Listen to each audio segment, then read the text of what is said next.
Hey, everybody. My name is JD with Collector and Competitor here. I am with Alex Bakken, a renowned revolver shooter and another member of the Icore board. He's been doing a lot in the stats side for us. And what I wanted to do was when I started revolver shooting, I didn't know anything where to start. I saw a Jerry Mikulik video and I said, let's do that. Let's try that.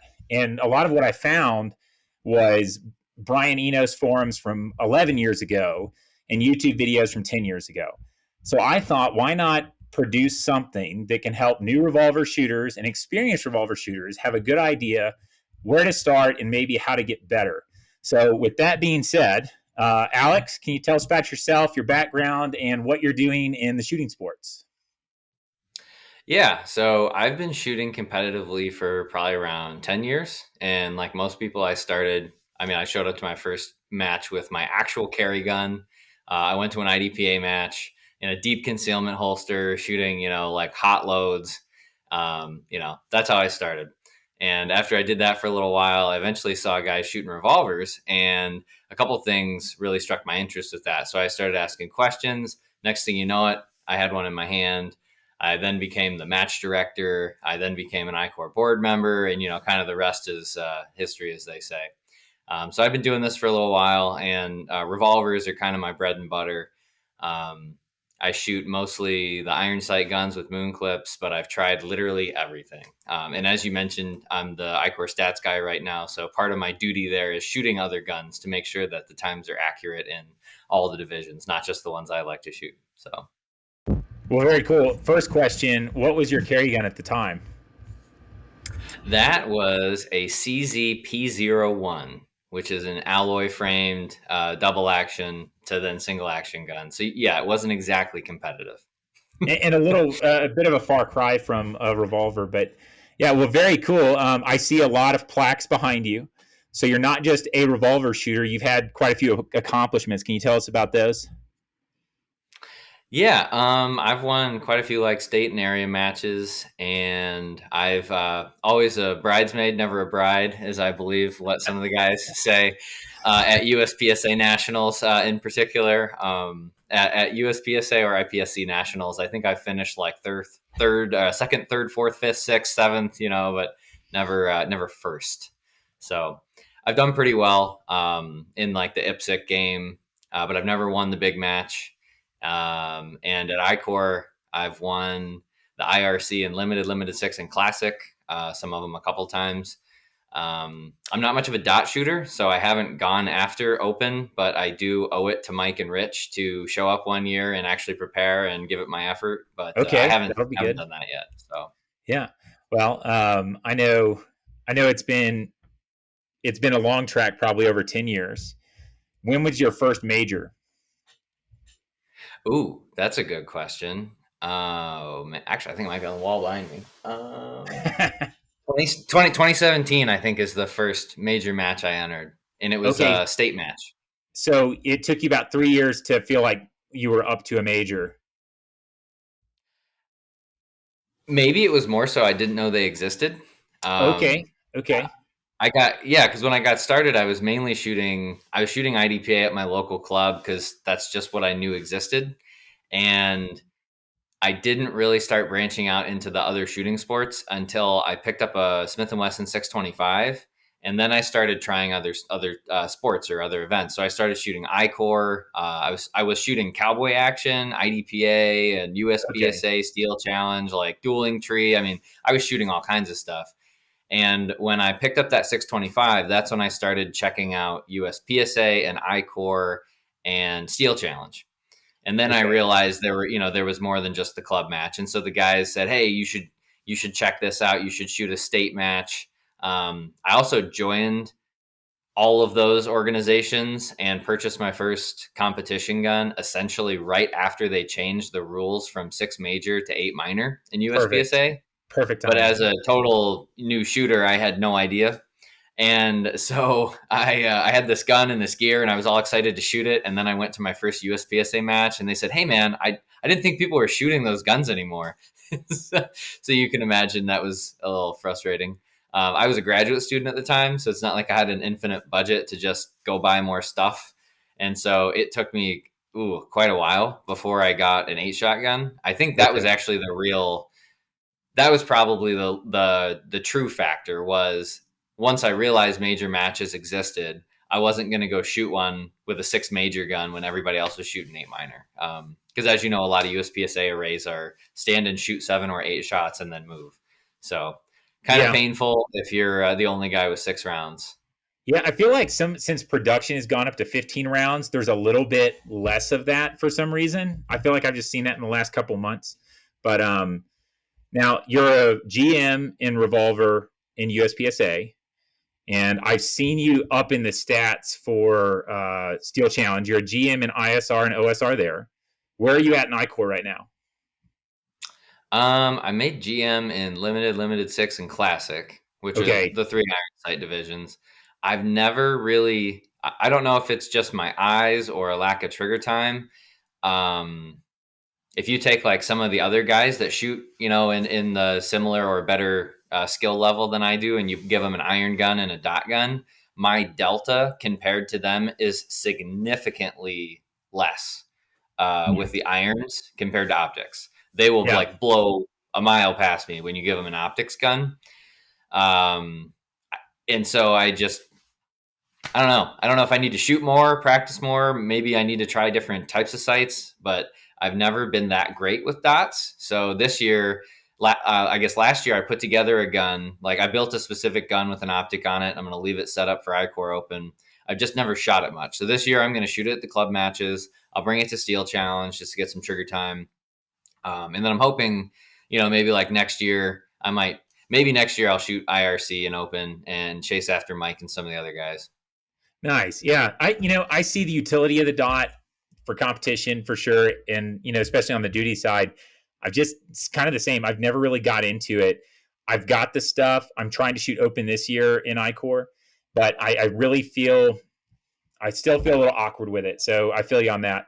You mentioned earlier when you were a new shooter, didn't really know what to do.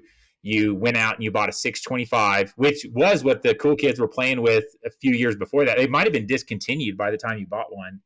Um, but It was at the tail end. I think it was about 2 or 3 years after I bought one. They stopped making them. You can still find them, but they stopped actually like manufacturing new ones. yeah, and so the next thing I want to ask you is if you've got a new revolver shooter, if you're a guy out there, you've been like me. I had been shooting a Glock. I knew nothing about the revolvers. I saw a video of Jerry Mikulik. I watched another one of his videos, and he introduces the 929, and I ordered one on the internet like 5 minutes after that. And I didn't know about ammo stuff. I didn't know about anything. If someone came to you today and said, "Hey, I want to try revolver shooting. I don't know if I want to. I don't know if I want to go as far as you did. I want to try it." What advice would you give them? What would you tell them to go after?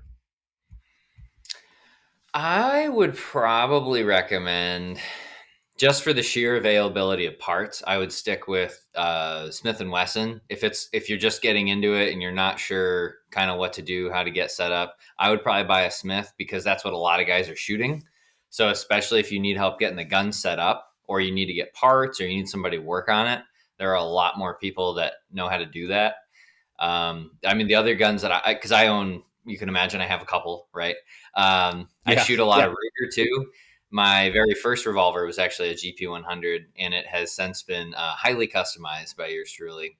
But with Ruger, there's just some stuff where not as many people work on those guns, and they don't quite know how to get them to run as smoothly. So, Mm-hmm. strangely enough, I ended up being the guy that answered the Ruger specific questions on maybe 2 or 3 forums and like Hmm. Facebook groups that I've been a part of, because I have completely stripped their double action guns down to the frame, replaced like every part you can imagine, the firing pins. I've made custom hammers.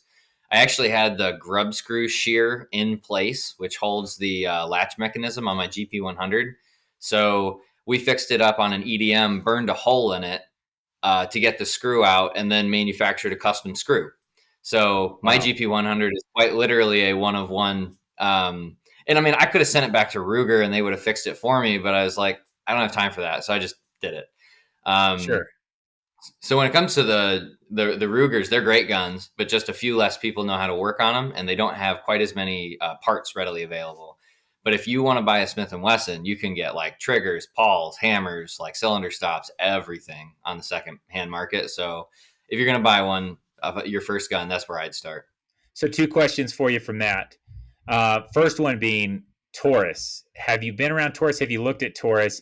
I personally, the first revolver I ever shot was a Taurus that my dad had. And it was a 44 mag, and it almost hit me in the face. I was probably 8 years old. Very cool. Threw fireballs from the front. It was factory ported, nickel plated. I didn't know that, but now that I've seen it as I'm older, pretty cool gun. I know they're coming out with an 8 shot. I know they've got some other stuff in the works. Have you been around them? Do you think they're a place to start? Maybe being half the price of Smith and Wesson, or is it just something you haven't been around? So if I'm not mistaken, and I might be speaking out of turn, I think the Taurus guns are for the most part mechanically copies of Smith and Wesson. So as long as they're like well put together and run, I mean that's probably an option. I have shot several Taurus guns, and for the ones I've handled, I mean if they're properly set up, they're properly fit, all that good stuff, they can be smooth guns. And I know a guy who's got probably one of the largest revolver collections of anyone I've ever talked to, and one of his most accurate firearms is a Taurus. How about And that? yeah, it might just be total luck of the draw, but I mean, this is a guy that's got like a ton of custom guns, and he thought it was also kind of ironic. He's like, I got this off the shelf. I think it's a Taurus 22 revolver, and the thing just punches little itty bitty groups at whatever distance, with good ammo, of course. Sure. Yeah. So I've heard reliability issues with them, but I've also seen I've handled ones I liked, and I've seen them perform well. I guess I would. I would want to shoot one. I would want to see how they hold up. Mechanically, are they fit well? Do they run well? That's the kind of stuff I'd like to see. Like I know the Rugers run; they're super reliable. I've put a crap load of rounds through mine. They're built like tanks. The Smith and Wessons also have a good track record. They run, they're reliable, and there's a few little things here and there people know maintenance wise. Replace that, keep an eye on that. So those Yeah. ones, I guess I could say between myself and the other shooters I've talked to over the however many years, those two brands will run, and they will run hard. I would like to see the Taurus out there. I'd like to see those at matches, because that'd be really awesome if we could get a competition ready or close to competition ready gun for half the price. That's one of the biggest barriers to entry in revolver. Is Agreed. a Yeah. total bone stock gun is not cheap, and then you're going to spend, if you know what you're doing, you're going to spend quite a few hours working on it from there. If you don't know what you're doing, you're probably going to pay somebody quite a bit of money to do it on your behalf. That So was me. Yeah, 100%. After I had broken it thoroughly. But yeah, I know Taurus has some stuff in the works. Ruger, for me, the Ruger that I've been around has been awesome. Like you said, the way I would describe it is a tank. It's not. It doesn't feel the finesse is different. I think is the best way to say it from the Smiths. But the Ruger feels like a tank, and I've broken some firing pins. I've had some other issues with Smiths. Nothing that would keep me from competing with it. But I've had some issues. But the Rugers have been around seem to be tanks. And with Taurus coming out, and I mean Taurus this year is sponsoring. I think they're on two of our matches, the South Regional, and I want to say the Midwest or Cornhusker Classic. I think they're sponsoring both of those in some capacity, and Ruger sponsoring like the entire series and IRC. So we've got a lot of like industry partner support there.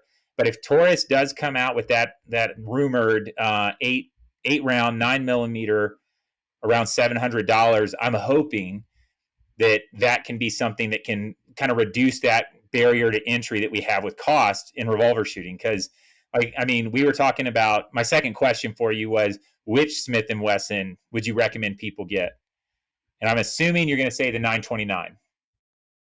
well, that one is an it depends. Depends Okay. on what you're going to do with it. So I've talked to some guys and girls. I've talked to folks at the local I can't. I don't know range. how to talk to girls. So this is gonna be. I'm Yeah, gonna learn a lot on this one. Go ahead. yeah, we're aware, JD. So when I talk to people at my local club or at matches that I go to, I find that they kind of fall into two camps. There's somebody that wants to buy a revolver and also wants to shoot it at a match. And then there's also the folks that say, I'm specifically buying this gun only to shoot at Icore or IDPA or USPSA. It's like a very specific thing they're buying it for. Sure. So what I've seen after talking to them, and a lot of times I don't necessarily recommend one model. I just give them the pros and cons of different ones. But what I have seen is the ones that buy the match specific gun end up buying a 929, and the ones that want a slightly more flexible gun end up buying a 627. And that's for a variety of reasons. You can get a 627 cheaper a lot of times. The 627 can also handle 38 short, 38 long, 38 special, 357 mag. So if you want to go to a pin match and shoot bowling pins, or then you want to go shoot steel challenge and have like 90 power factor loads, and then you want to shoot Icore and shoot 130 power factor loads, I mean, there's so many options, and you can use the same set of dies to load long and special, um, and Magnum. So, Hmm. I mean, as far as cost invested in equipment and flexibility, it's very difficult to beat a 627. I mean, you can also go. I've known people that they set up an Icore open gun and then they hunt deer with it, shooting hot 357, and they've got a dot on the gun, and I How mean that thing about will that? shoot. I mean, just think about that, right? Yeah, So, that's cool. especially if That's you real don't cool. take the hammer spur off, you can leave the single action component. I mean, if you want a 1.5, 2 pound ultra crisp trigger, you can set your gun up for hunting as well as Steel Challenge, Icore, USPSA. So, and if you want to get even more flexible, I know one person that did that with one of the, I forget who makes it, but it's got a rail with an integrated sight, so you can take the optic on and off. You can even shoot irons or optics with the same gun. So Okay. that's the thing. I wouldn't push one specific gun on them really. I would just say, like, what do you want to do with it, and then go from there. Yeah, that's And one then, thing. Sorry, go ahead, please. well, if they're a huge Ruger fan, the GP 100 is the natural choice, though, if they prefer the Ruger platform. So Sure. Yeah, and I mean Ruger's got a specific look to it as well. I feel like the Smith is like the almost like the standard picture you see of a revolver, but then the Ruger, especially like their Super GP 100, definitely more of a unique aesthetic to it. Um, but one of the things I was going to say was when I started, I bought a 610 about the same time I bought the 929 because I saw there was a major and minor power factor in USPSA, not knowing and not having enough experience to know that like the six shot in a USPSA match is almost useless. But one of the things I did find out and I was happy about getting, we talked about the 627. That's an 8 shot, 357 chamber, right? And then we talked about the 929, an 8 shot, 9 millimeter chamber. I was happy to find out with my 929 that I could shoot it in Steel Challenge, be competitive. I could shoot it in USPSA, and that is the gold standard, an 8 shot, 9 millimeter revolver. And when I went to Icore, I could shoot it in limited and I could shoot it in open when I put a dot on it. And there's a with a 929, it comes with that port that you can screw on. I don't think it does anything personally. I can't tell any difference, but it's an option. And I know there's some aftermarket brakes that supposedly do a little more, but that so the 929 or the 8 shot 9 millimeter, whether it be a Taurus or a Ruger or a Smith, I think that's a good starting place. Though expensive, it is a real good starting place for a competition revolver. And I do see a lot of aftermarket for those in frames and the 8 shots, all kinds of different people manufacturing moon clips and things like that. Um, but any other gear or recommendations you would make to people if they were going to get started? I would say one of the most specific issues I had is I was just being cheap.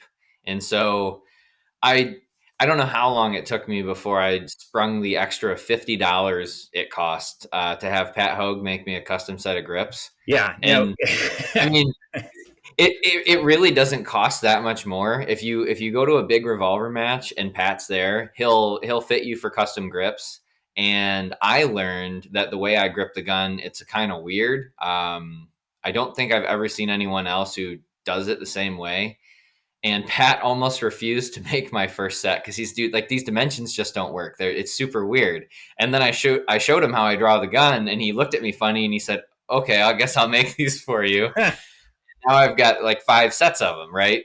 Mm, Um, and so that was, it's just these little things where If you pick up a grip and it fits you well, great. If it doesn't, spend the extra 50 or $60 that it costs for Pat to make you a custom set, you know, or like your sights. If your buddy at the shooting range, if they've got these really sweet set of sights on the gun, and that's the difference between you having a crisp sight picture and kind of a not good one, just spend the money to buy the sight, right? Like if you add up the amount you're spending in gas and ammo and powder primers, whatever, you Sure. know, the cost of that one part, even if it's $125 or 150 sight, it's a rounding error compared to you being frustrated for a year that you're not shooting as well as you could be. So For sure. that's what I would say is look at, if you see stuff that's going to legitimately improve your performance, like your grips, your sights, quality shooting glasses. I borrowed, I think maybe 3 years in a row.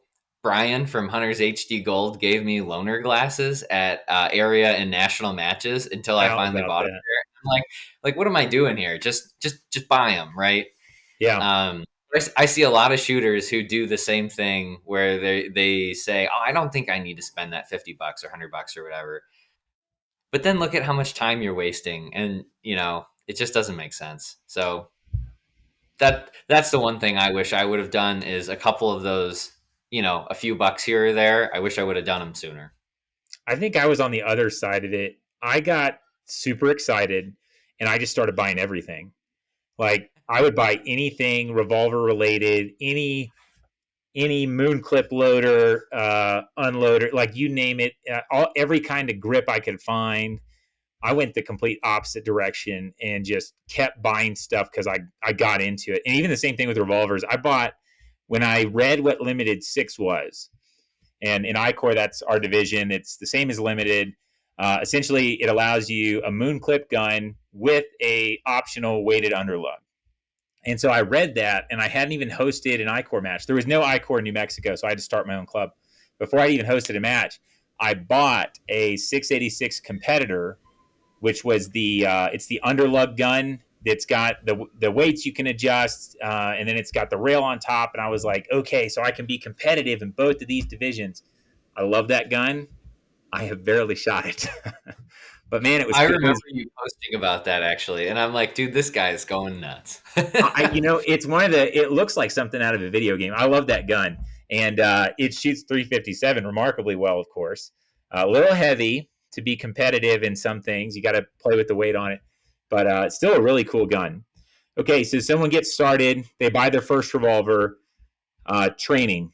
I went to a three gun match of all things this weekend, and that was one of the things people were saying is like, "Oh man, you shoot that revolver really well, but your reloads. That's why I don't think I want to do it, is because of the reloads. When someone's starting out, how would you advise them to start training and to improve their skills and be competent on the revolver? The easiest way to do it is if you know somebody who is already a revolver shooter, just have them watch you. Whether it's at a match or if you want to go shoot together, they'll be able to, they'll take one look at your 25 seconds on a stage and be able to give you 6 months worth of things to work on. 100%. Yeah. Um, I've noticed that in general, the hardest transition people have going to revolver is quite what you said. It's the trigger control because we have a longer trigger pull. I mean, some Yep. guys run these 3.5 to 4.5 pound guns, which is, it's not a heavy trigger and it's very smooth, but it's longer. Yep. And people have trouble with that one. And then the reloads, obviously. The other thing that gets tricky is if you're used to shooting a semi-auto that's got more rounds in the gun, when you get down to 8-shot and especially minor, your hits need to count and you actually have to hit what you're aiming at. That is very different. You can sit there and burn. I mean, even the fastest guys, they're going to maybe you budget 2 seconds for a match reload on a realistic target. That's a That's that's a like the guy competent winning. shooter. two Yeah, second that's the guy reload winning in the the match. match. He's good. Yeah. I mean, so if you get a new shooter, they could spend 4, 5, 6 seconds reloading that gun. If they miss that popper before they need to exit a position, don't quite realize they need to do a reload, then they fumble the reload, then they finally get the gun loaded. I mean, you can burn a lot of clock time Oh on yeah. unplanned reloads. So those are the ones I see people struggle with the most. It's just the basics of mechanics. How do you draw it? How do you grip it? How do you pull the trigger? How do you reload the gun? In my opinion, the number one benefit to revolver is the sights don't move. It's true. A lot of Yeah. some of the auto shooters that I go to matches with, like club level or large ones, they always comment on my transitions being smooth. And I think the difference when I shoot an auto versus a revolver is my sights don't move on the revolver. So it's just much faster for me to do that. When I'm shooting any gun that has a slide mounted optic or slide mounted irons, I think my transitions aren't quite as good as with a revolver. So I mean, there's also some pros and cons there. I also feel like really long, tight shots. Like if you give me a popper at 45, 50 yards, I would rather shoot it double action because you can kind of crush the grip on the gun and you have a little bit more resistance. For whatever reason, I feel like I have more finesse on those very difficult shots when the clock is on and like you're running around, your heart rate's going.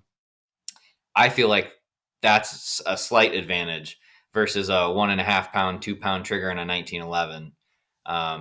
But that just might be personal preference. I can say I've noticed almost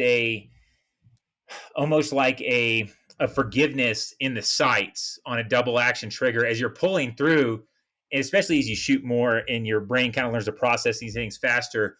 You have this real fine alignment that can happen through these longer trigger pulls.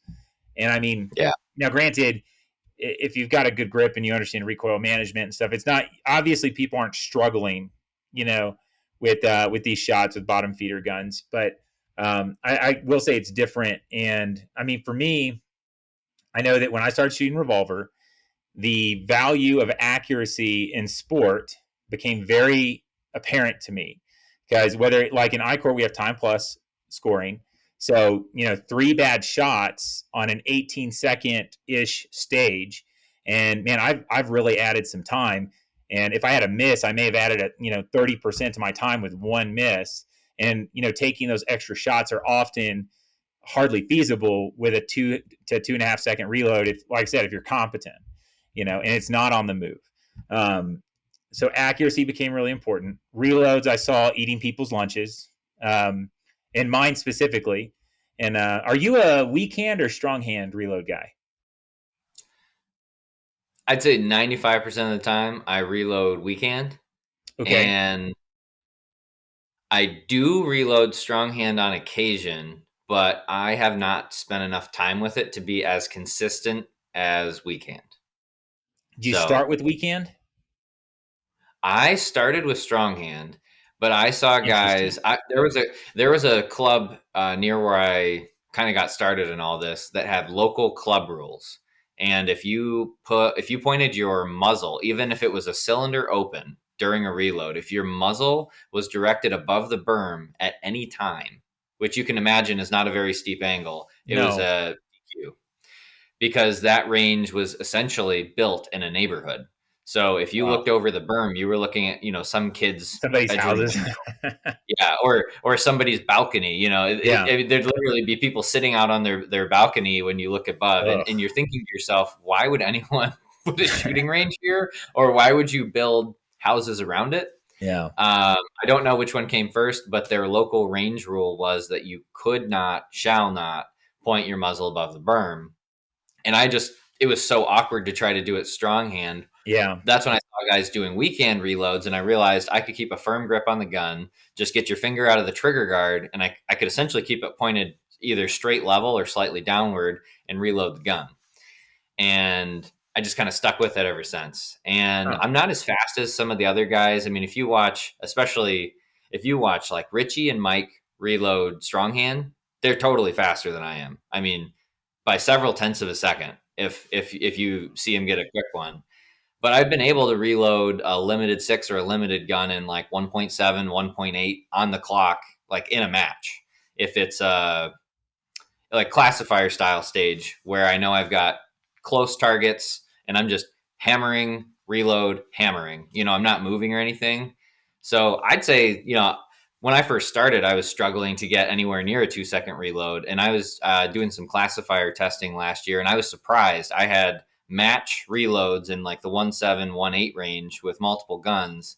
And I didn't realize that I'd sped up that much. Now, in like a USPSA field course or an Icore field course, that's not happening. But, Well, and a lot of the those end, reloads are on the move anyways. So like my thing with a reload on the move, and I'm more interested in your opinion on it, is I don't really care how fast it is as long as it's done before I get to the next shooting position. I want my gun up at the next shooting position and I want it loaded. I don't care if it was a under 2 second or a 3 second reload, as long as when my foot plants and I'm indexed on the next target, it's done. yes, this is actually a drill that I sometimes do. Okay. No gun in my hand, point A to point B. How fast does it take me to get to point A? If I'm just running, for example, I'm at a dead stop and I need to move and I need to be planted and steady enough to shoot. How long does that take? And then I'll do it with, say, an unloaded table start or draw from the holster or something like that, where it involves a reload or a gun manipulation. Yeah. That is a very useful thing to understand, because I've learned where I burn a ton of time is I'm done shooting an array. I will, for whatever reason, pause, start to unload the gun, and then I move. So it's this mental disconnect between, okay, I shot the target. What do I do now? That is one habit I've had a hard time breaking, and I think that's somewhere I could pick up quite a bit of time. Is when I'm done shooting, start moving immediately, and then get the reload going en route. Because, like you said, as long as you get the gun reloaded and it's in your hand, and like you're ready to fire a shot when you're on target, doesn't matter if it took you 3, 4, 5 seconds. There's no If you lost had time. to run 15 yards, that's perfectly fine. Yeah. But if you had to move 3 paces, that makes a difference. Yeah. So No, and I mean, so like we were saying, accuracy to me seems to be paramount with your revolver. So you got to learn the trigger, you got to learn the grip. And once you're getting yep. your hits all the time, then your reloads become very important, because those can eat you up and you can drop stuff. In an IDPA, that's a penalty, apparently. I found that out the hard way. And then after that, yeah. the next big thing, and I don't think this is just revolver shooting, but is the ability to move, get in and out of positions. I think that's the next thing. And then finally, like transitions and stuff seem to be like the last step with a revolver. But I think those are also the easiest of everything revolver specific. They're the easiest on revolver to master, because, like you said, you don't have a reciprocating sight. So that's there. And I mean, if you're shooting a large frame, like an in frame Smith and Wesson, or like your Super GPs, if you're shooting a large frame revolver in a competitive caliber, 9mm 38, there's like hardly any recoil. So those transitions are the easy part once you've mastered the other stuff. So that's what I think I would tell somebody is always get your hits, then get your reloads down. And now, like you were saying, those entries and exits, those can cost you a lot, and they take you from being, a decent shooter to a competitive shooter, I feel like. And then finally, you can start picking up those tenths on transitions and doubles and stuff like that.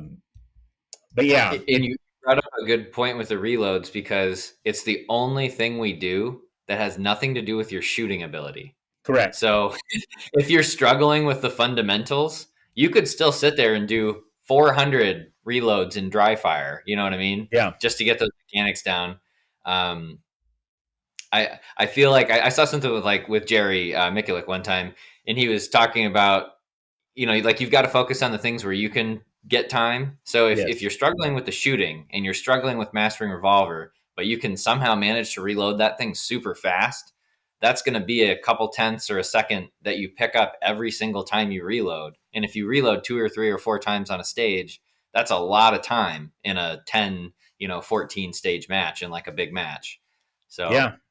I would say for new folks, get yourself a handful of moon clips full of duds that are marked in a way that there's no possible way you can mistake them with live ammo or vice versa, and just sit there and do the reload drill. And don't try to do it as fast as you possibly can. Focus on doing it correctly 100% of the time and very consistently. The speed will come as you get your reps in. And then once you're at the point where you can do it every single time and you're executing it, work on a part-time from there. That then put your timer on the second beep or whatever your method is, and then try to speed it up from there. Yeah.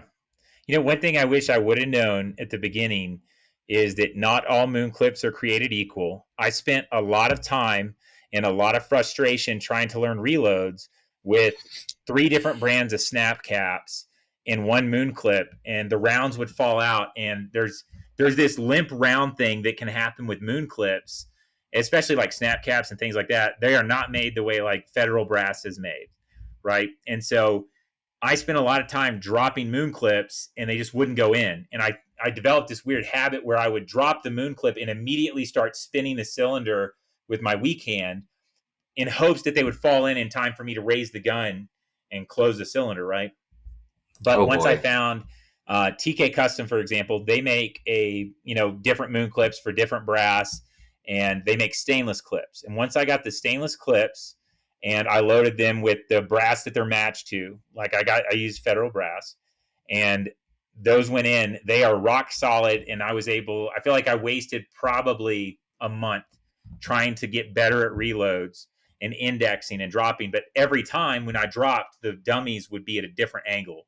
And so it was just so inconsistent. I wasted a lot of time on that. So I would say get some kind of moon clip. The stainless seem to be great for your dry fire practice and for competition. And like when I'm doing drills at the range, I just use the steel clips because they're so easy to load and unload. And I don't really practice reloads with live fire. I haven't found the value in it yet. I'm really seeing that value in live fire is more in confirmation and transitions and accuracy, doubles, things like that, where I'm not concerned about my on the clock, on the range, but not at a match reload time. So I don't know. That's just a little tidbit I wish I had known. You got anything else to add on that? Yeah, I mean, well, you're kind of hitting on one of the things I wish I had done sooner, which was just spend the money on Yep. a couple bucks here or there. There's Because there's a price difference. oh my gosh, there's such a price difference. I like you, if I'm going to go for a thick moon clip, I like the TK 40 thou. Mm-hmm. Um, they're less prone to bending. He makes them specific for a bunch of different kinds of brass. Yep. If you're going to use a 35 thousandths clip, I like the blued steel ones. That Okay. they're the TK ones that actually come with the gun. Now, because I've experienced a couple of moon clip related failures, I'm usually the only revolver shooter at my club matches, Same. and like like you can imagine, my moon clips get stepped on, Oh yeah. and Yeah. And it I cost you had this. $11. Yeah. Well, what's even worse is when they get just a little stepped on, but you don't quite notice, and Yep. then you go shoot a big match and your gun hangs up. Yep. Then that's not very good at all. Yeah. I had a heck of a time at USPSA Nationals last fall. I realized that quite a few of my moon clips were just ever so slightly bent. And it was a combination of that and some other fitment stuff on this one particular gun I was shooting where my gun would hang up and I would have to just yank it You through got to to get the row round through. fire. Yeah. And you can imagine I didn't exactly hit what I was aiming at. I got a couple mic or no shoot, picked them up, and they're the kind of stages where it's you got to shoot fast and move. I mean, you're already done as soon as you popped one in the no shoot. There's really no Yeah. point in reloading and trying to make it up. Yeah. Um, and I'd been doing this for 9 or 10 years, and I still had that problem. So buy the good gear and then keep an eye on it. Make sure Yeah. your moon clips are straight. Make sure that they cycle in the gun properly. Make sure that the actual brass that you plan to shoot at the match is the same stuff you practice with, so you don't run into fitment issues. I've learned 9mm has no SAMI specification for how thick the actual head of the cartridge is behind the clip. Mm-hmm. So my revolvers, when I fit them and set them up now, I have a certain amount of clearance I leave if the gun's going to run 35 thousandths clips or 40 thousandths clips. And so, for example, my two main match guns right now, as fit, they can't run a 40 thou clip. I'm planning to adjust those, but right now it would be very, very much not a smart idea for me to show up at a match and shoot 40 thou clips in those guns because there's not enough room for them to cycle when the gun's hot and it's dirty. And if I get a weird piece of brass in there, it'll cause some problems. Yeah. I know I've had rounds fall out of messed up moon clips. So Yeah. like I'll get to the stage and I'll load, and then I'm running through the stage and I grab one, and somewhere I had a round fall off. And at a local, haha, I got a 7 round moon clip and an 8 round gun. But at nationals, any big match, if I got to spend gas money beyond like driving around town to get there, I'm going to run through all of that and try to make sure it's clean. Because when you drop that bent moon clip, like you said, there is no way to road through that trigger smoothly where it just stops and then you fight past that bend. I mean, like you said, it's going to be a miss. But okay, It's actually so a skill. What you should do is if you can hand index the cylinder, that's the play. I've hand actually seen a index. guy do that. Yeah, where they're starting to pull the trigger and they feel it and they take their thumb and just force the cylinder into the cylinder stop and then they fire the shot. I've seen That's someone smart enough to do that during a malfunction, and I wish I were so intelligent that I well. would have done So that when I either the experienced it. guy has the quickest processing brain ever, or he never maintains his moon clips, and that happens to him all the time. So he's developed a response to it. Either way, I'm just saying, yeah, it's those little things where I'm like, man, I wish I would have done that, then I wouldn't have yanked that round off target. yeah. No, that's pretty funny. That would have never crossed my mind. I would have just rode through and hoped for a reload. But okay, so for new shooters, there's our equipment. There's our recommendations on what to do when you get started. Um, I'm trying to think of anything else relevant to that. Holsters, Speed Bees is where I've gone for my competition holsters. They make a good Kydex product. It's essentially a comp tack holster. Those are good. I have a double alpha like competition holster. They make a little adapter for in-frame Smiths. I've used that. No real issues there. They do get dirty and stop working, so you got to kind of maintain that as well. And Hogue, they make some real nice custom revolver holsters. And I didn't know that until I was at a regional and I saw some of these wicked looking holsters. And I really like the stuff they're doing. Aside from that, yeah, TK Custom, Speed Bees, Hogue. Those are some of your revolver specific places to go for gear. I can't think of a bad experience with any of those companies. So, and they support the sport, which I'm a big advocate of. So, One of the holsters I ended up with that I like for Steel Challenge is the Guga Rebus. That haven't heard of one that one. is it's a very fast holster. It requires a muzzle support to kind of run it realistically. So I wouldn't use it in Icore or USPSA where you're running around. But if you want a quick draw holster that is very flexible in how you can set it up, that one's pretty slick. Say the name one more time. It's Guga Rebus. Guga GR is the name. Rivas. I think they have a little penguin on their logo. Yeah. Okay. Uh, I'll try to get a link in the see if I description or can find any something info. because I've never heard of that one before. I'll have to look it up. But cool. I forget. Somebody sold it to me. They had a couple of them that they didn't need, and I was going through the process of custom making my own magnetic speed holster, similar to what you like the Hogue guys make. Yep. And like I mentioned earlier, was being too cheap to just buy one. So I Yeah. started designing one, and I was going to machine it and fabricate it. And then my buddy's like, "Hey, man, I got a bunch of these Guga Rebus holsters. They're pretty quick.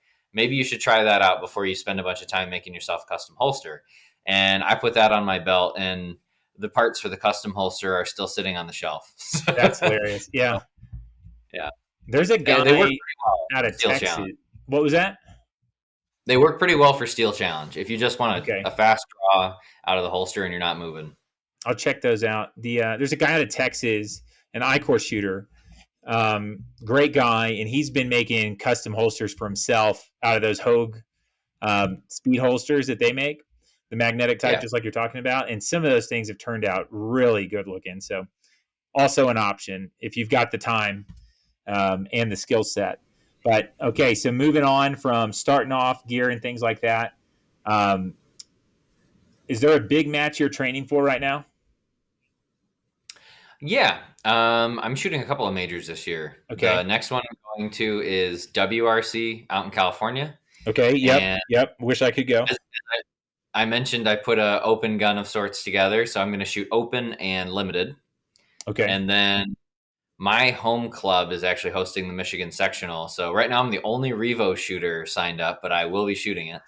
So you're saying Um, there's a chance. there's a chance, baby, if I don't DQ. All right.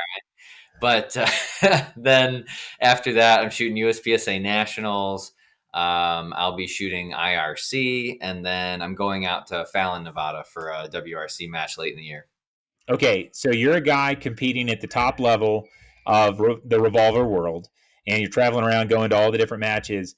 Can you walk us through how you train for these matches? How are you recording your data? How are you measuring improvement? What's your methodology so that you can perform well at these? So a couple of years ago, I used to be a lot better about recording my stats. So I would have a couple of drills I'd run. Say, if your club's got a plate rack, it doesn't matter what size plates, what the spacing is, whatever. Pick a distance, shoot it, right? Draw, shoot it clean. Record your reps or shoot it 5 times, take the sum. Things like that. Pick a standard drill that kind of says this is how I can shoot on a basic level today. I used to do that a lot. I had plate rack drills that I used to run. I was fortunate enough to be at a club that had a bay it was 35 yards deep and it had 2 MGM racks in it. Okay, So I would that is drills. lucky. Yeah. Yeah, it was nice. Yeah. They had another bay that had 2 sets of racks and it was 25 deep. So I mean, there was always a play with 2 plate rack bay available. Essentially, it was nice. And so I had a ton of drills. I think I even posted a YouTube video of it a while back on my channel, but I did, just clean the plates. I would do strong hand only, weak hand only. I would do some where I would alternate, where I would draw and shoot plate here, plate, and go back and forth. I used to do all kinds of weird combinations of things like that, and I would track my times. And then things like classifiers, because it's the exact same, your bill drills, your LPRES, set it up, measure the target, shoot it. And you can tell if you're getting faster. The clock to clock reload speed, that's a metric some folks are interested in. So go out at a match, even ask the RO, hey, what were my reload splits? It's not just in practice, but if you can somehow track your time in a match, especially now that a lot of the big matches are doing the Bluetooth timers that Yep. have all your shots and splits and reloads. Yep. I mean, you can go through there, whether it's a Steel Challenge match or USPSA Icore match, you can look at all your times and you can figure out, where am I losing speed? Is it transitions? Is it reloads? Is it how much did I burn off that draw to engage a plate? I mean, if you have the time and you're interested, there's a ton of data out there now with these Bluetooth timers. But for me now, what I tend to do is look at my match video. If I post some match videos or I take match videos, I will look at them and be pretty objective. And I'll make a list of, comments. Like I said earlier, I have a bad habit of shooting an array and then I pause, start unloading my gun, then I move. It's things like that you pick up and you notice I should be moving already. Once I Sure. broke that shot and I'm confident that it went where it was supposed to go, I need to get out of there. So then I'll set up drills to focus on stuff like that. And for me, when I do, like yesterday, today's Monday. Yeah, yesterday I went out to the range with one of the guys, and we spent 4.5 hours just shooting associated drills with skills we needed to work on. And so I had, for example, I knew I was rusty. I took a couple months off because I had a back injury in December, Mm-hmm. and so I was not performing at my finest for the first, few matches of the season, and I noticed my accuracy wasn't quite where it needed to be. My speed getting into and out of position wasn't quite where it needed to be. So I set up 4 barrels at like 30, 25, 20, and 15 yards, and I put a mini auto popper at the 30 and 25s, and then I put a double stack with a brown no shoot brown IPSC target and a itty bitty A zone, probably not a legal target presentation, and I would do like unloaded table start, sprint to the barrel. You only get to fire one shot. You've got to hit the popper. If you don't hit the popper, it counts as a miss. You keep going like that, those sort of drills. And the way that I view my performance on those is I have a rough idea of how many seconds it should take me to shoot those drills clean.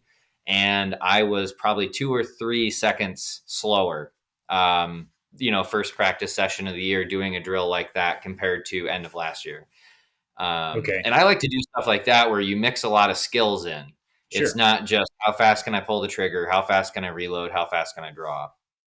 So Okay. So to summarize that in a more concise way. When you started out, you were doing something measurable, a plate rack, something repeatable, a classifier, and you were tracking your data off of that. Would you say that took you to the GM level? Or did you start what you were talking about next, where you were identifying specific things to work on and building a drill around your issue? So I'm going to answer that in two parts. Please. USPSA GM is a very different animal than, say, Icore. 100%. It is crazy how few people have made GM in Icore. Yeah. So I would say, if for myself, just looking at things like classifiers, basic drills, if you have, Ben Steger's Dryfire book, if you do those sort of training drills, you can probably get enough of the skill set where you can, get your times down to where you can make GM shooting classifiers in USPSA. Yeah. But the first thing that I noticed when I got a GM card in USPSA is I was not a GM in USPSA. So you show up to nationals and you try to shoot a 18 or 21 stage match against the real GMs. Yeah, you're like way down in the rank. So to make paper GM, absolutely, I think you can do that. But if you want to try to show up and win a big match in any, revolver sport, you're going to have to start identifying where are my weaknesses and improve on those in whatever manner you can come up with. Because like some of the guys at the top of the game, they will shoot tens of thousands of rounds in a year and focus on very specific things to try to close those gaps. Mm-hmm. And the biggest thing I've seen is no matter the adversity on the match conditions or the difficulty of the match or the weather, the guys that perform at the absolute top of our sport with a revolver are super consistent. I think that's true for any like top 5%, top 1% shooter. That's the difference, because I don't care. I mean, Icore, I feel like we have a forgiving but also very honest classifier style. You know what I mean? Because we throw out your highest score. Where in USPSA, you got to have 6 good scores if you want to move up in a level. And I think consistency. When you go to a big match, I think all of us who've been to a bigger match have had a good stage. And we've also crashed and burned so hard the match was unrecoverable. But the guy who wins had 7 or 8 stages there. They were all at least pretty good, and they might have been a hero on one of them. But that consistency, I think that's the biggest, at least from where I've been sitting. When I go to a match and I see the guy who ends up winning, that's how I would describe him, is they're consistent. Like, it wasn't a sub-second reload for the guy with the 1911 that won it for him. He was able to do the 1 second or just over a second reload 10 times in a row. He was able to hit that, get his points every time. And so, yeah, I think consistency is huge. That is the defining characteristic of a real GM. It's actually funny because I've watched last year we got squatted. It was co-squad, single stack and Revo guys. And the guy that won single stack, he looked so effortless shooting the stages that it doesn't look like the kind of thing that you're going to post on the internet and be like, man, look at him blaze the stage down, because he was just so consistent and he won by a margin. It's executing at a very high level every single time with the fewest mistakes possible. And those are the things you post videos of online, but that's what wins a national match. I bet at least I know when I went from, like, I would win a match and then I would lose a local and then I'd win a local and then I'd lose a local and back and forth. When I went to being more consistent, I feel like my match performance, I wasn't shooting 100%. I was shooting what I felt like was safer. I knew I could get my points. This is about as fast as I can get my points. I could try to risk it. I could go for the second popper after the activator to try to squeeze that in before the drop turn. But I might just go for one of those poppers and then hit the drop turn and then go back to the popper because it's safer. And so I wonder if you were to ask that guy, like, hey, were you shooting 110% effort? If he'd be like, no, I was shooting like 85 or 95. I was going. I wonder what they would say to something like that. I would bet you money if you ask the guys that are consistently winning those big events, it's it's throttled back to it's performance on demand. Yeah, You cannot risk it falling off the rails and popping like a two mic, no shoot FTE. You can't risk those points to try no, to get that extra 2% or whatever. So that's what I've seen, at least, is just incredibly consistent shooting. Now, where it gets very fun is if you get two guys that are going heads up and they know they're of very equivalent speed capabilities. That's when it gets fun, because if the guy is shooting at 95% and then the other guy gets one up on him, then you've got to step up, then you've got to step up, then you've got to step up. And before you know it, they are shooting pretty darn close to the ragged edge, because but they have to. just enough that they're pretty sure they're not going to get penalties or whatever. Those are the matches I like to watch guys shoot. Sure. Um, those are fun. Yeah. I'll Those are say few and far between sometimes. I was at Rocky Mountain Regional last year, and they had a standard stage, and it was like three targets right beside each other, something like that. And you just had to Yeah. rip 6 rounds on each. I think was like the first string, something like that.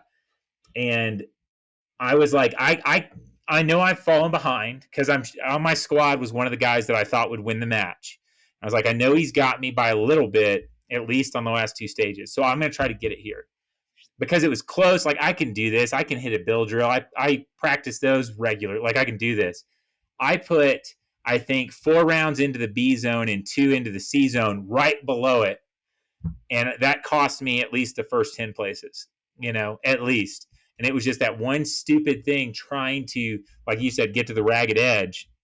But even Mm-hmm. if all those would have been hits, what would I save myself on a shot like that? Like maybe a couple of tenths, it's hardly worth it. Um, Especially with those kind of penalties up there. But okay, so that's what your live fire looks like.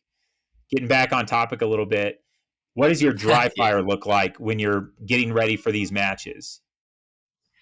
Ooh, I'm not as good as I should be about that. So, very little is the answer. Yeah. And that might be why I am not winning some of the big matches. So, I should be doing more dry fire, because it's the gun handling, the reloads, the familiarity with, just it it's all those little things that add up.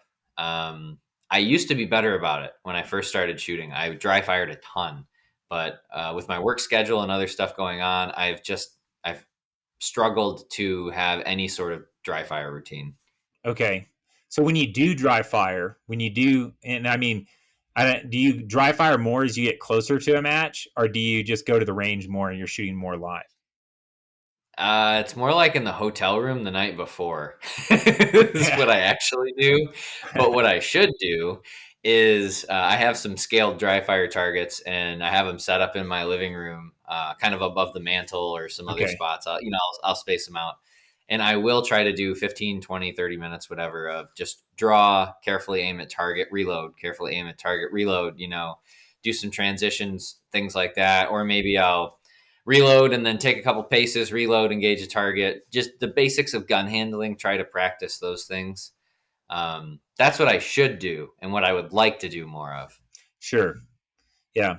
And when I hosted the South Regional, there was so much, and I had never, I mean, I had a club less than a year. I wasn't like an experienced match director. It was the only big match I had ever been a part of up until that point. The only time the month before the match that I touched my revolver to like practice was at like 10 o'clock the night before staff shot. And I spent like 30 minutes, and then I was so tired. I was like, I'm not here to compete. I'm here to run a match today. Like that's what I'm doing this weekend. And I just, because I had these grand thoughts of being super competitive. I didn't do terrible, but I know I didn't do what I needed to do to be competitive because I was working on everything else. But yeah, dry fire can be tough. I know I've tried out the Ace VR stuff. I like it. It is not a substitute for dry fire, but it makes it kind of interesting. The visual training's there, and a dry fire is definitely something. It's just not as exciting once you get to go into the range a lot. But a couple of final questions here. First one is kind of easy. What's your ammo consumption look like? About how much ammo are you shooting, say, per month, in a regular month? So just at matches alone, I probably shoot 500 or 700 rounds a month, something like that. Are you a I match every weekend kind of guy? So that's, I think, where you were hitting the nail on the head a second ago. I'm the match director for Steel Challenge and Icore, and I help run the USPSA match. Yep. And so I end up spending a lot of time at the shooting range, and a lot of it is working, club Yeah. improvements, setting things up, tearing stuff down. I'm not actually shooting. Yeah. Um, And you but spend I all normally, day there on it. You spend your whole Saturday there when you could have been yeah, doing 7 hours of training. Yeah. correct. So one of my buddies asked me why I'm haven't won one of the the big USPSA matches yet, Yeah. and I was like, "Hey man, we spent 16 hours at the range this weekend. I could have done that practicing, but I was, putting a match on, working on range improvements, that sort of stuff." Um, You need but to take normally I a shoot. you need to take a match director sabbatical. Go for a big Yeah, year sometime. That'd be if pretty cool.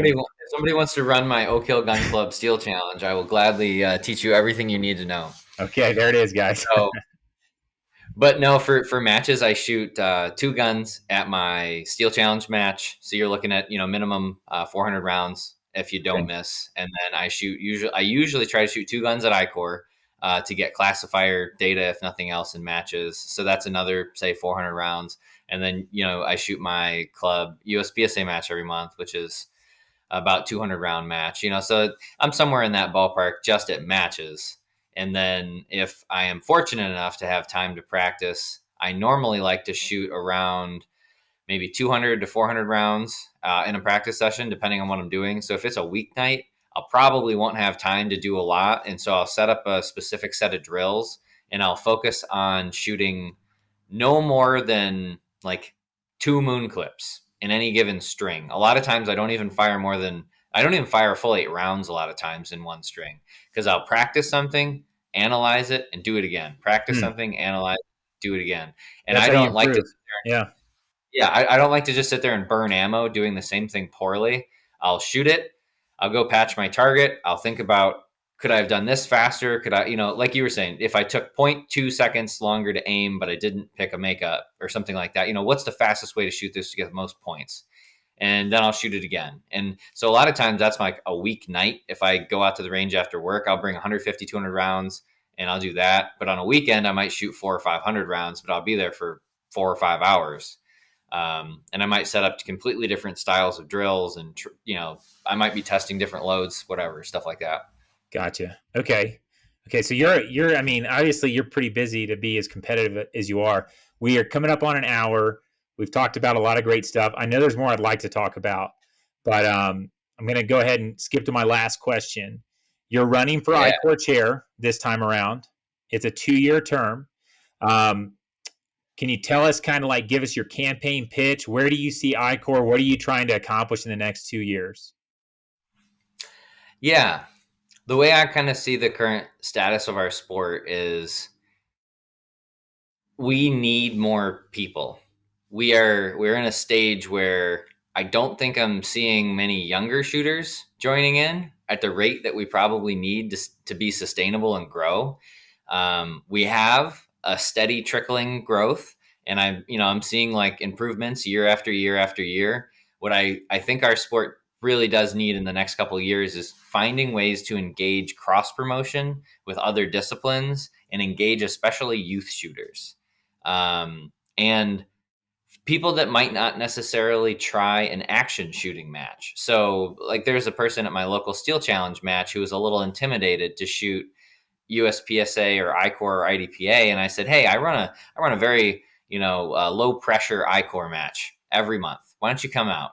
And she loved it, and she went and shot my match almost every month for a year, and that gave her the confidence to go shoot bigger events and travel. And now they go to pretty much every USPSA match within their area. So Hmm. that's the kind of stuff I think we need is we need to build the new shooters. We need to find the untapped markets and kind of grow the sport.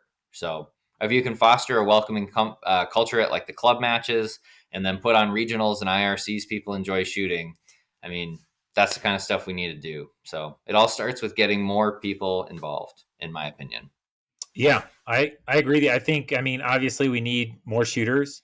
Um, I love our super seniors and grand senior shooters, but the sport needs to continue to grow.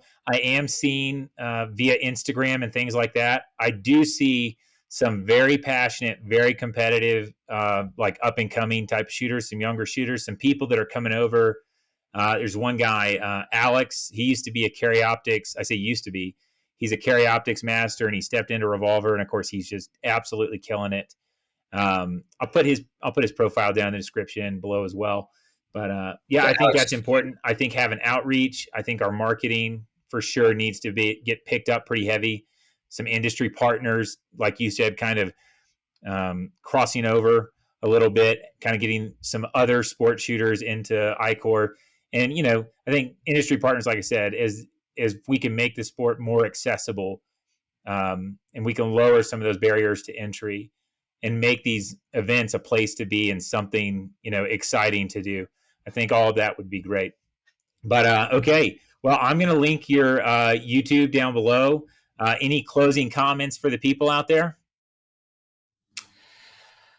go shoot revolvers and enjoy yourselves doing it. I mean, that's what we need in this world. You heard it here. It's what we need in this world. It'll solve the problems in the Middle East, and it'll keep Icore alive. So thanks, everybody. It's been great. Alex, thank you so much for your time, especially here on a weeknight. I know you got work, so we appreciate it. And everybody stay tuned. I'm hoping to do more of these, and we'll catch you next time.